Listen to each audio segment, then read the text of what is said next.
Ron Harris here from MuscularDevelopment.com. We're here in Nashville, Tennessee at the RedCon1 gym opening. It's tomorrow, but we're here the night before with the one and only Dana Linn Bailey. Yeah, Dana.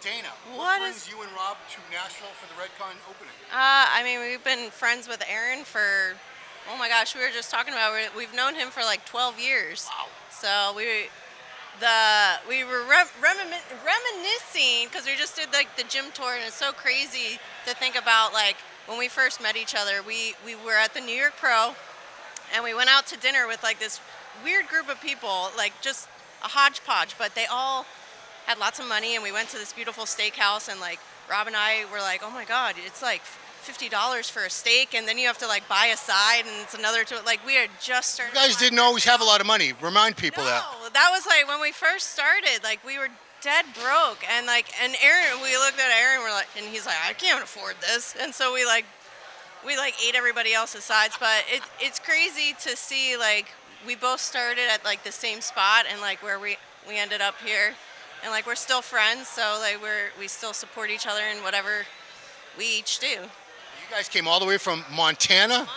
You live on a mountain now, don't you? Yeah. Well, actually, I lived on a mountain. We had 40 acres in Pennsylvania, and that's where I had my little baby farm. And then we moved our entire company, couple employees, and then we found a bunch of more employees. We're in the process of building our first headquarters there. So this will be our 4th year there. And headquarters, we should be moving in officially in like 2 months. You have Flagner-Fail. This will cover all the businesses?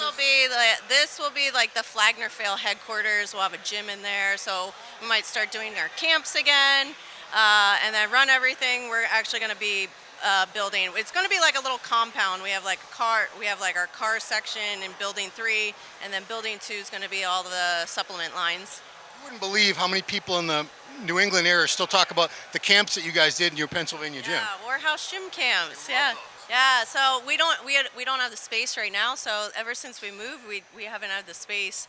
So we'll probably bring something of that nature back, but it will be in Montana. Okay, fair enough. So it will be a little more expensive to get out there, longer flights. They have like 2 cities in Montana, am I right?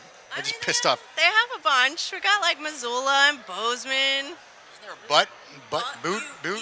Butte. Yeah.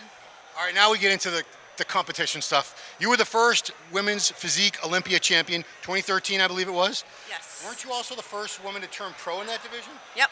I do all firsts. Okay. There's been a lot of rumors of a comeback. Please, Dana, tell us you're coming back, please. Not this year. I'm still dealing with. So I got diagnosed with Graves' disease about 1.5 years ago. So I don't want to like stress makes it worse. So what Graves' disease is, it's an autoimmune disease, so I guess I have it forever. I don't know where it came from, but I lost about 20 pounds in 1 month. Wow.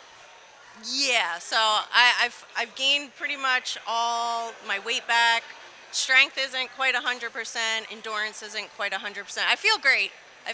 Like I feel like I could like hop on stage right now. No, the rumors, I'm doing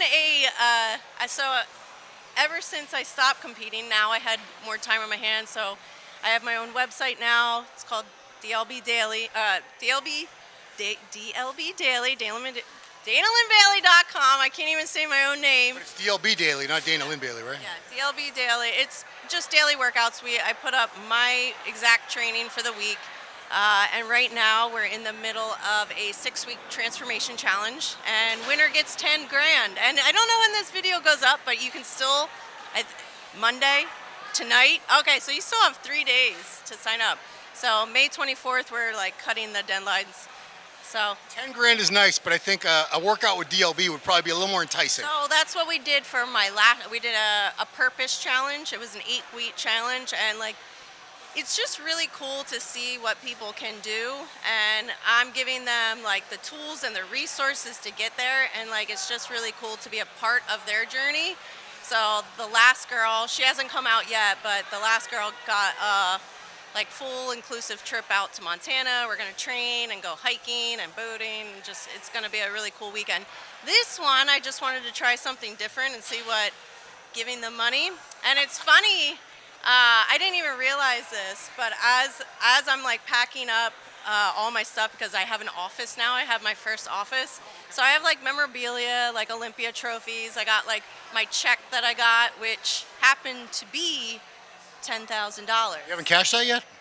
Well, no, What's a big I fake did. check? I did my fake check, but I never put two and two together. It's crazy that like I was number one in the world, and I remember getting that check, and I was like, oh my god! And now I have the opportunity to like do that for somebody else, and I think it feels really good.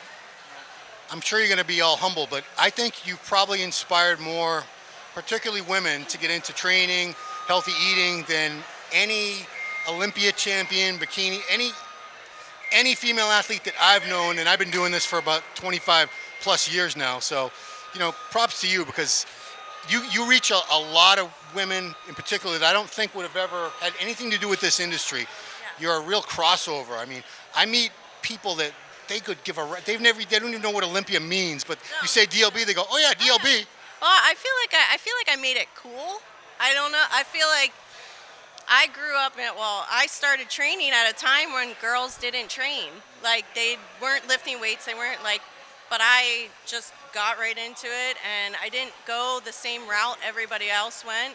Like I'm not doing deadlifts and thongs and stuff. I went my own direction, and I think people are like, oh, okay, like I kind of dig that. She's like lifting 100-pound dumbbells. So I feel not that I was like the only person doing it. I just went a different direction, and I think people enjoyed it. And I tried to just keep it fun, and because that's what it's all about. Like if you don't enjoy the whole process and enjoy training, then you're never going to stick to it. And I think it's commendable that you built your fan base on the training and everything like that. You never used your sexuality like a lot of women unfortunately feel they have to. So I think that showed women. I think that gave them a lot of inspiration too, that they didn't have to go that route. You don't have to do what everybody else is doing. You don't have to do what judges tell you to do. You don't have to do. I don't want to really look like anybody else. And I think I never looked at anyone and was like, oh, I kind of look like I just felt like I never looked like anybody else, and I didn't want to look like anybody else. And I'm just glad that people enjoyed that too. You've been very generous with your time. This place is starting to fill up. We'll let you get to it. Thank you so much, Dana. Congratulations on all the success you and Rob. I remember when you guys were selling shirts out of a van, and We did a lot of yeah. you guys We came went up from the ground. slinging shirts, and now we're in Montana building our headquarters, so it's cool. Thank you. Congratulations. Thank you so much. For musculardevelopment.com, this has been DLB.